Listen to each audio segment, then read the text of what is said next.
Data 14 janar. Zanafilla. Kapitulli 15. Mbas këtyre gjërave, fjala e Zotit ju drejtua Abramit në vegim duke I thënë: Mos ki frikë, Abram. Unë jam mburoja jote, dhe shpërblimi yt do të jetë shumë I madh. Por Abrami I tha: Zot, Perëndi, çfarë do të më japësh, sepse unë jam pa fëmijë, dhe trashëgimtari I shtëpisë sime është Eliezeri I Damaskut. Pastaj Abrami shtoi këto fjalë: Ti nuk më ke dhënë asnjë pasardhës, dhe ja, një I lindur në shtëpinë time do të jetë trashëgimtari im.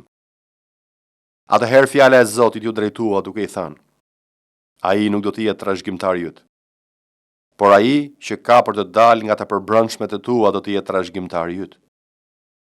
Pastaj e çoi jashtë dhe I tha: Vështro me kujdes qiellin dhe numëro yjet, në rast se mund t'i numërosh. Pastaj shtoi: Kështu kanë për të qenë pasardhësit e tu. Dhe ai besoi Zotit që ja vuri në llogari të drejtësisë. Pastaj Zoti I tha: Unë jam Zoti që të nxorri nga Uri I Kaldeasve, për të ta lënë si trashëgimnik këtë vend.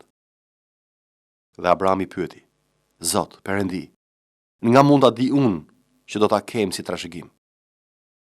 Atëherë Zoti I tha: Sill më një mësherë 3 vjeçare, një dhi 3 vjeçare, një dash 3 vjeçar, një turtull dhe një pëllum të ri.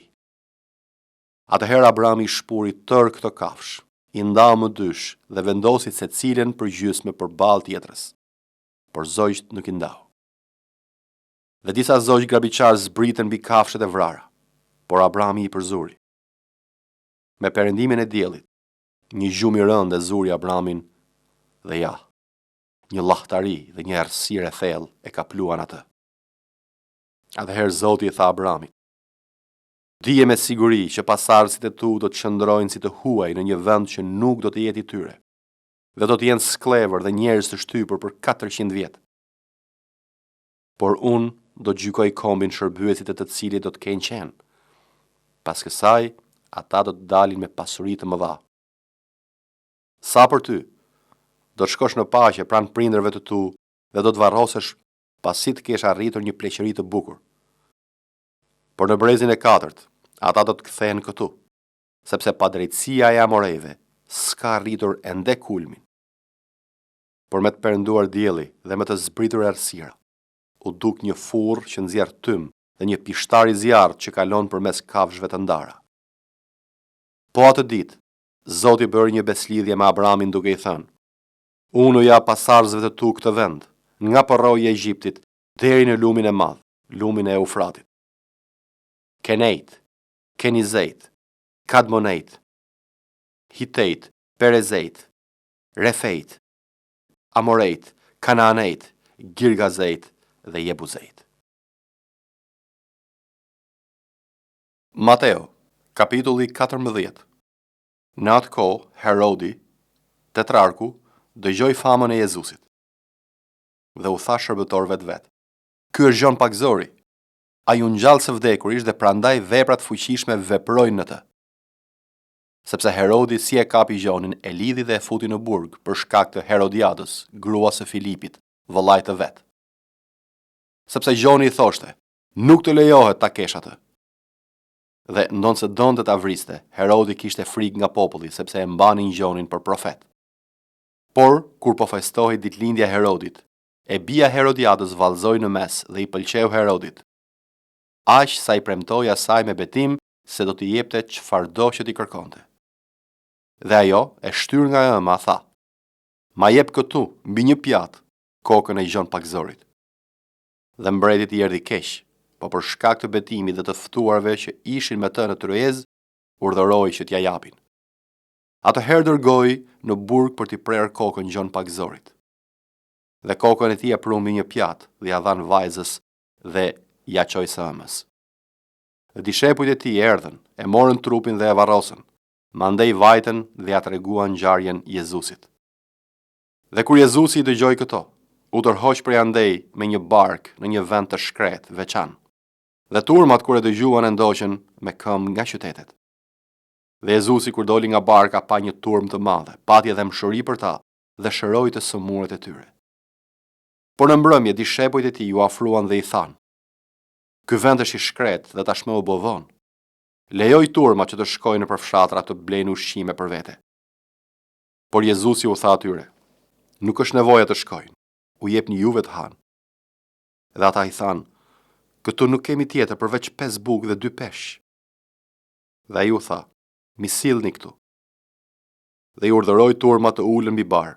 Pastaj i mori 5 bukët dhe 2 peshqit, dhe pasi i ngriti syt nga qielli, i bekoi, i ndau bukët dhe u dha dishepujve dhe dishepujt turmave. Dhe të gjithë hëngrën dhe u ngopën, dhe ngritën copa që tepruan 12 kosha plot. Dhe ata që hëngrën ishin rreth 5.000 burra, veç grave dhe fëmijëve. Dhe fill pas kësaj, Jezusi i detyroi dishepujt e vet të hynë në barkë dhe të prinë në bregun tjetër derisa ai t'i lëshoi turmat. Dhe si e nisi turmën, u ngjit vetëm mbi mal për të lutur. Dhe kur u ngrys, ishte aty vetëm fare. Por barka ndodhej në mes të detit dhe përplasej nga valet sepse era ishte kundërt. Por në orën e 4 të natës, Jezusi shkoi drejt tyre duke ecur mbi det. Dishepujt kur e pan duke ecur mbi det u trembën dhe thanë: "Është një fantazëm", dhe bërtiten nga frika. Por menjëherë Jezusi u foli atyre duke thënë: "Kini zemër, jam unë, mos keni frikë." Dhe Pietri, duke u përgjigjur, tha: "Zot, nëse je ti, më urdhëro të vi tek ti mbi ujëra." Atëherë ai tha: "Eja." Dhe Pietri zbriti nga barka dhe eci mbi ujëra për të shkuar te Jezusi. Por duke parë erën e fortë, u friksua dhe si filloi të fundoset, bërtiti duke thënë: "O Zot, shpëtom!" Dhe Jezusi ja zgjati menjëherë dorën e zuri dhe i tha: "O njeri besim pak, pse dyshove?" Dhe kur hyn në barkë, era pushoi. Atëherë ata që ishin në barkë erdhën dhe adhuruan duke thënë: "Me të vërtetë ti je biri i Perëndisë." Dhe mbasi dolën në bregun tjetër, erdhën në krahinën e Gjenezaretit. Dhe njerëzit atij vendi, sapo e njohën, e përhapën fjalën në gjithë krahinën përreth, dhe i sollën të gjithë ata që ishin keq. Dhe ju lutën që të mund t'i preknin vetëm cepin e rrobës së tij, dhe gjithë sa e prekën u shëruan plotësisht. Nehemia, kapitulli 4. Kur Sanballati dëgjoi që ne po rindërtoni muret, u zemrua, u revoltua thellë dhe filloi të tallet me judejt. Dhe u tha përpara vëllezërve të tij dhe ushtarëve të Samarisë: "Çfarë po bëjnë këta, judej matuf? Do të fortifikohen? Do të ofrojnë flijime? A do të mbarojnë brenda një dite? Mos vallë do të ringjallin gurët e konsumuar nga zjarri i togjeve të rënojave?" Tobiahu, amoniti, që rinte pranë, tha: "Le të ndërtojnë, por në rast se një dhelë përhipën sipër, do ta arrëzoj murin e tyre prej guri. Dëgjoj, Perëndie ynë, sepse na përçmojnë. Bëj që të bjerë mbi kokën e tyre fyrja e tyre dhe braktisin në përbuzje në një vend robërie. Mos e mbulo pavësinë e tyre, dhe mos lejo që mëkati i tyre të fshihet para teje, sepse kanë provokuar zemërimin tënd para ndërtuesve." Ne pra i ndërtua muret që u bashkuan deri në gjysmën e lartësisë së tyre. Populli e kishte marrë me zemër punën. Por, kur Sanballati, Tobiahu, Arabët, Amonitët dhe Asdodejt mësuan që riparimi i mureve të Jeruzalemit po përparonte dhe të qarat kishin filluar të mbylleshin, ata u zemëruan shumë dhe të gjithë së bashku komplotuan për të ardhur në Jeruzalem dhe për të krijuar trazira në të. Por ne ju lutëm Perëndisë tonë, dhe për shkak të tyre vumëroje natën e ditën kundër tyre. Por ata të Judës thoshin: "Forcat e mbartësve të peshave vijnë duke u paksuar dhe gërmadhat janë aq të shumta sa nuk do të arrijmë të ndërtojmë muret."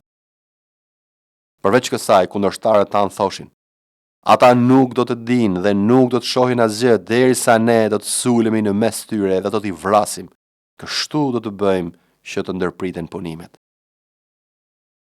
Por kur judejnë që banonin pranë tyre erdhën 10 herë rresht për të na thënë: "Ngado që të ktheheni, do të na sulen." Unë vendosa njerëz të armatosur në vendet më të ulta prapa mureve. E vendosa popullin sipas familjeve, me shpatat e tyre, shtizat e tyre dhe harqet e tyre. Pasi e shqyrtova situatën, unë ngrita dhe u thash Paris, gjyqtarëve dhe pjesës tjetër të popullit. Mos keni frikë nga ata.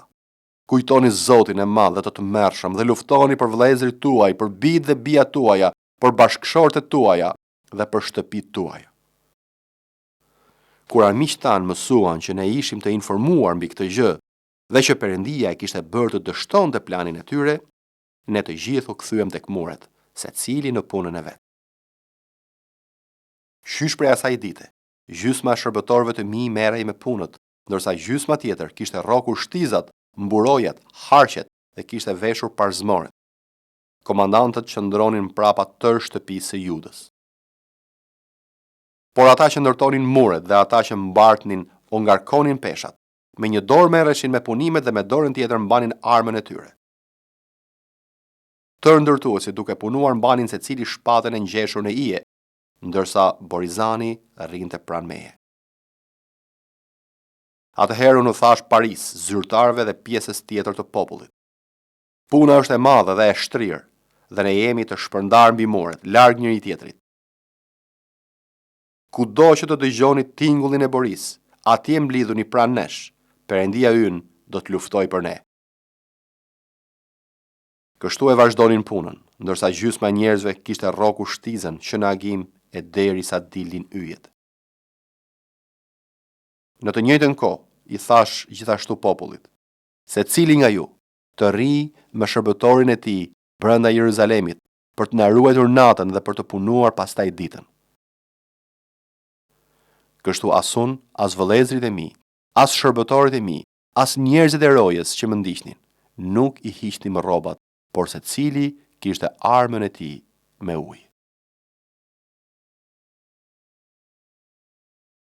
Veprat e apostujve, kapitulli 14. Ndodhi që edhe në Ikon, ata hynë në sinagogën e judejve dhe folën në mënyrë të atill, sa një turmë e madhe judensh dhe grekësh besuan. Por judejt që nuk besuan, i nxitën dhe jacaruan shpirtrat e kombeve kundër vëllezërve. Ata pra qëndruan shumë kohë atje, duke folur lirisht për Zotin, i cili jepte dëshmi fjalës së hirit të tij, duke lejuar që me anë të duarve të tyre të bëheshin shenja dhe mrekullira. Por popullsia e qytetit u nda. Disa ishin me judejt dhe disa me apostujt. Por kur u bë një orvatje nga ana e kombeve dhe e judejve me krerët e tyre për t'i keq trajtuar apostujt dhe për t'i vrarë me gur, ata e morën vesh dhe ikën në qytetet e Likaonis, në Listra dhe në Derb dhe në krahinën përreth. Dhe atje vazhduan të ungjillizonin. Dhe në Listra ishte një burr me këmbë të paralizuara që rrinte gjithnjë ndenjur dhe nuk kishte ecur kurrë, sepse ishte sakat që nga barku i sëmës. Ky e dëgjoi palin duke folur, i cili nguli syt mbi të dhe pa se ai kishte besim për t'u shpëtuar, dhe tha me zë të lartë: "Ngrihu drejt në këmbë." Dhe ai hovi lart dhe nisi të ecë. Turma, kur pa që kishte bërë pali, e ngriti zërin duke thënë në gjuhën likaonike: "Perëndit u bën të ngjashëm me njerëzit dhe zbritën ndër ne." Dhe e quanin Barnabën Jupiter dhe Palin Mërkur, sepse ai ishte i pari në fjalë. Atëherë prifti Jupiterit, që e kishte tempullin në hyrje të qytetit të tyre, solli dema dhe kurora pranë portave dhe donte të flijonte bashkë me turmën. Por apostujt Barnaba dhe Pal, kur dëgjuan këtë, i grisën rrobat e tyre dhe u turrën brenda në turmë duke bërtitur e duke thënë: "O burra, çe bëni këtë? Edhe ne jemi njerëz me të njëjta ndjenja si ju, dhe po ju shpallim lajmin e mirë, që ju nga këto gjëra të kota të ktheheni te Perëndia i gjallë që ka bërë qiellin dhe dheun dhe detin dhe gjithçka në ta." Në brezat që shkuan, ai la gjithë kombet të ndjekin rrugët e tyre, por nuk e la veten e vet pa dëshmi, duke bërë mirë, duke na dhënë shira prej qiellit dhe stinë të frytshme, dhe duke i mbushur zemrat tona me ushqim dhe gëzim. Dhe duke thënë këto gjëra, mezi ndaluan turmat që të mos u bënin flijim. Por në atë kohë erdhën judenj nga Antiokia dhe nga Ikoni, dhe si ja mbushën mendjen turmës, dhe si e vranë me gur Palin, duke menduar se vdiq, e tërhoqën zvarr jashtë qytetit.